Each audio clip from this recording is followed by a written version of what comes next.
Hello and welcome. This is a big harvest from my garden, and if you have seen my previous video, you could see me harvest this. In today's video, I am cooking up a few recipes using our homegrown vegetables and herbs. I am starting with a meat stew. That honestly was the best one I have made, and I do make a lot of stews. I find it to be a very easy, not quick, but a healthy and warm meal. You can really use anything in a stew, whatever protein and vegetables you have at home. In this stew, I am utilizing a lot of the vegetables you saw. The only fresh vegetables I have not grown myself is onion and garlic. We bought this meat from our local store, but I think it's pretty special because it's from a Swedish island called Gotland. I always start off a stew by braising the meat in some butter and oil on high heat. I think it's necessary to brown the meat first.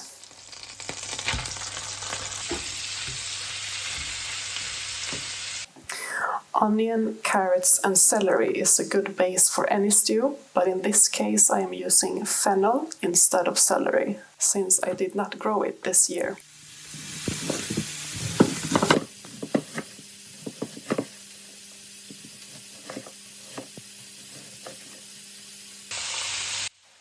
Here you can see the browning on the meat. I typically only flip them once, trying to leave them as long as I can before. Homegrown carrots really are so good. These are a variety with different colors, which I think is pretty cool and makes it fun to eat. This camera shows them almost green, but they are not. They are a whitish, a yellow, an orange, and then there's also purple, but I didn't get the purple when I harvested. A few clips are filmed with a phone since my camera was dead, so that is why the quality and color change a lot, but it will get better as the video goes on. I saved all the green from the fennel to use in the stew, and some of it I preserved in the freezer. After the vegetables has been cooking a few minutes on medium heat, I proceed to add the liquid. I use wine and water with bouillon cubes to make the broth, and I add bay leaves and garlic for flavor.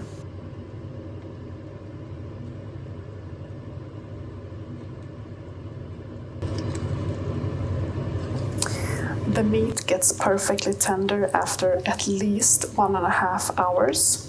And if you have a crock pot, it usually takes about 25 minutes, but sometimes the vegetables can get too soft. I usually use a Dutch oven for stews, but in this case I was too lazy. I add the meat with all of the juices, mix it around, put the lid on, and just wait about 1.5 to 2 hours. If I want the stew to be creamy and thicker, I make a roux out of melted butter, flour, and cream. And I use the same pan as I braised the meat in. I add the flour a little bit at a time, and when I add the cream, I make sure there are no lumps.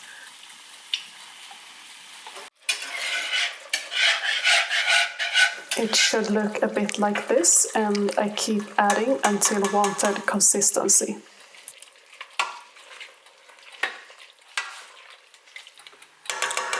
I proceed to cook the stew for another 5 minutes or so to incorporate the roux.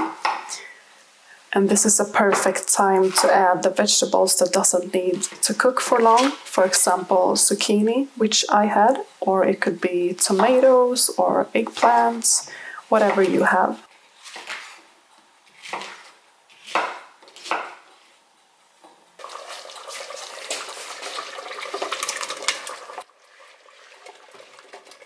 This is also when I add the herbs, and I use the fennel tops, thyme and parsley at the end, all homegrown.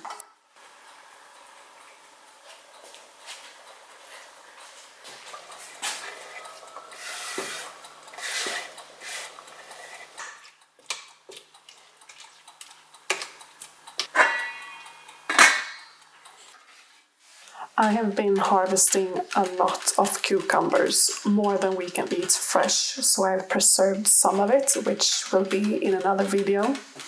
And in this case I am making a quick pickle using water, vinegar essence, a bit of salt and sugar, along with dill crowns. And if your dill has started flowering, this is a perfect use. A fresh side salad is always a good choice. Unfortunately, our tomatoes was not ripe at this time, but we had so much lettuce and cucumbers from the garden to use.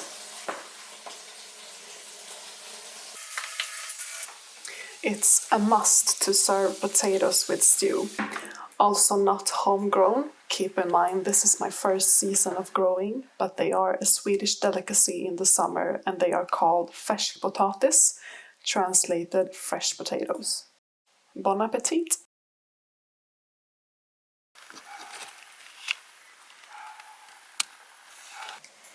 Our zucchini has been abundant with flowers, so fried zucchini flowers in all different ways has been a standard here. I love vegetables that produce different edible components, like the fruit itself, or the vegetable itself, the flower, or the leaves. This time I am frying them with paprika flavored cream cheese filling, dipped in tomato sauce.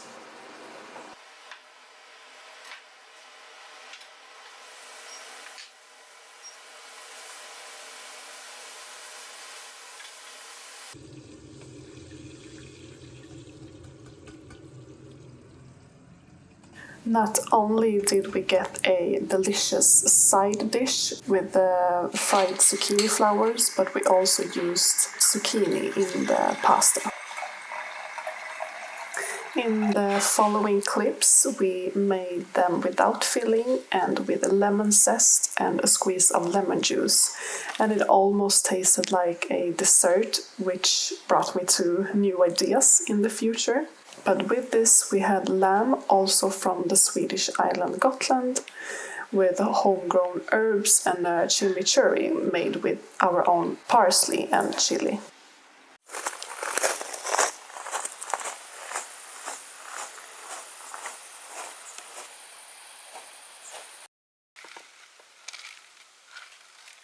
If you have watched my previous videos, you know that I planted a second succession of pak choi. We harvested and cooked them in the middle of June, and here we are again. Only this time I harvested them a lot smaller so that they would stay sweet. The recipe I'm cooking this evening also required carrots and cucumbers, so let's get that as well.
Pak choi is a Chinese cabbage, so I tend to cook them with Asian flavors.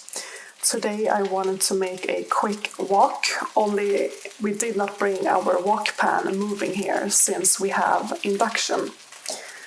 But I fried everything on high heat separately to get that woked flavor. You don't want to cook them for long, you still want them to be a bit chewy. You just want to blister them on high heat until you see a little bit of black spots. And I did the same with all vegetables.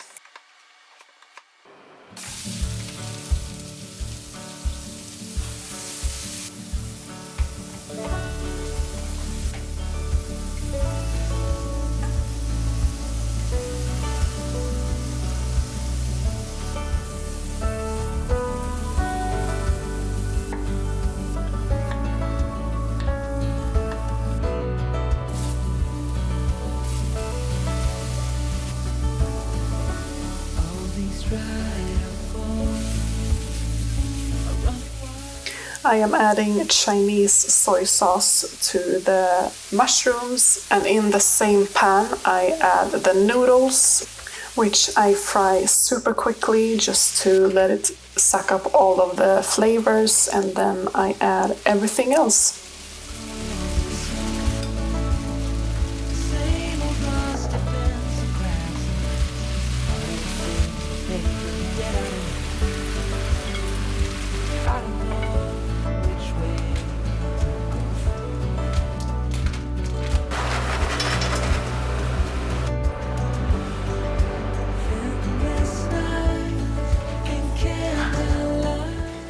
In the bowl I had pre-made what I call it dynamite cucumbers. I let the cucumbers sit in soy sauce, vinegar, gochujaro, our fresh chili, sesame oil and seeds. Sometimes I add ginger and garlic.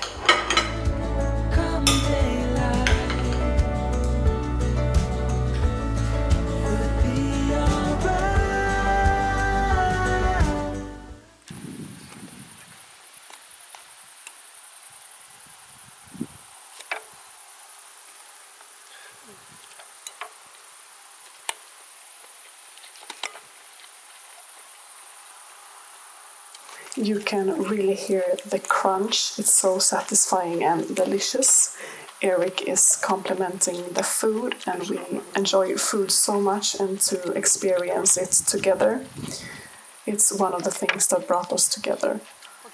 I hope you enjoyed this video and that you found new ways to cook with your own grown vegetables, or if you are not growing it yourself and just wanted some inspiration, please consider subscribing. Thank you for watching.